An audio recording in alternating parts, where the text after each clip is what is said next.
Ben Norris, great to see you on the Headliners show. You're very welcome. Let's have a look at the Telegraph and our possible future Prime Minister. Let's be honest, plot spoiler, it's going to be Liz Truss. She's had some things to say about the energy price cap.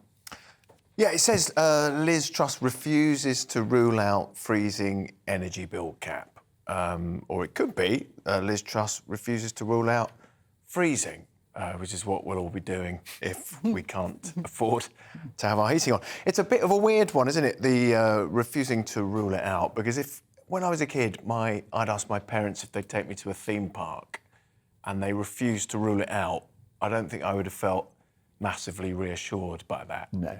But, she's keeping her... Or if your partner is having an amorous moment and you say, well, I refuse to rule out returning the compliment, but, I mean, it's not going to... What, without me there? Well, who knows? OK. That's another story. I mean, don't you think that a lot of this is about the optics, that she wants to get in and then she can make her big announcement? Yeah, I would have thought she doesn't want to... she doesn't want to say anything right now that she's not going to be able to do, although... Politicians usually do that, don't they? They can make all sorts of claims and then say that things didn't work out quite how hoped. But I think she's she's keeping her powder dry. Yeah, because, I mean, she's going to be in a pickle. I mean, all leadership hopefuls are, because you say lots of things in order to get elected. And then what happens? It's like pass the parcel. You're the one with the parcel. It's like, oh, I've actually won, so I'm going to have to do some of these things now. Gulp. Yeah. Well, that's what she'll be feeling tonight, isn't it? Absolutely. I mean, whoever gets this gig... they must know they're in for some really unpleasant times ahead, because we're about to go into this winter of discontent, and it's quite apocalyptic, isn't it? And I think all of them know that they haven't really got an answer that's going to be sufficient. So I think that's exactly right, isn't it, Diane? That this is the problem with we debate how to tackle the COVID pandemic. Do you lock down? Don't you lock down? All the rest of it. Whereas there is no answer to this.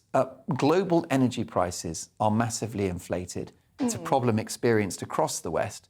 It's bugger all we can really do. Yes, but I do find it interesting that, you see, October is really the date, because we're all thinking, right, October is when Ofgem lift the cap. And there are things that they could do to mitigate that damage. October is going to come whether we like it or not.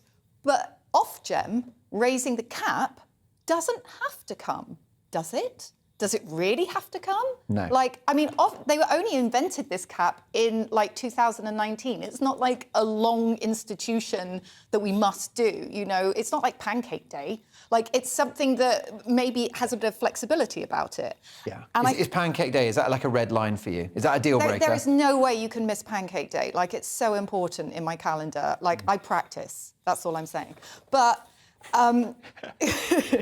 but the thing is that... Shrove Tuesday, isn't it? Is that what they call it? It's the same thing. Yeah. That's what the religious people call it. Yeah. But to normal people, it's Pancake Day. Whoa!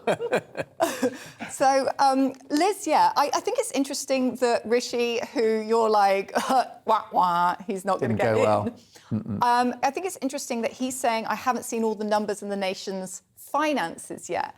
So he's actually been quite honest in saying, I'm not sure, I can't see all of the numbers, so I can't tell you what I would do. And it's interesting... This is the guy who was Chancellor of the Exchequer until July, and he doesn't know the numbers. They haven't changed that much. Well, he's not gig fit, is he? He's had a few weeks off, you know what it's like. Those numbers must be drastically different since the 5th of July. He's had to learn how to put petrol in a car. That was really confusing for him. Yeah, and for the owner of the car. Also, Ben said something interesting there, which is that, we're all going to need help, actually, freezing to death or whatever, because, this can't be characterised as about, the elderly. This is everyone. I mean, this is schools, care homes, hospitality venues, swimming pools, offices. You know what I mean? It's a universal issue. Well, I think that on your show, which we had just before, Edwina Curry made a really excellent point that I've been thinking the whole time. It's almost like a poll tax, this energy price cap, because it affects everybody completely equally, whether they're heating a mansion or whether they're heating a small studio flat.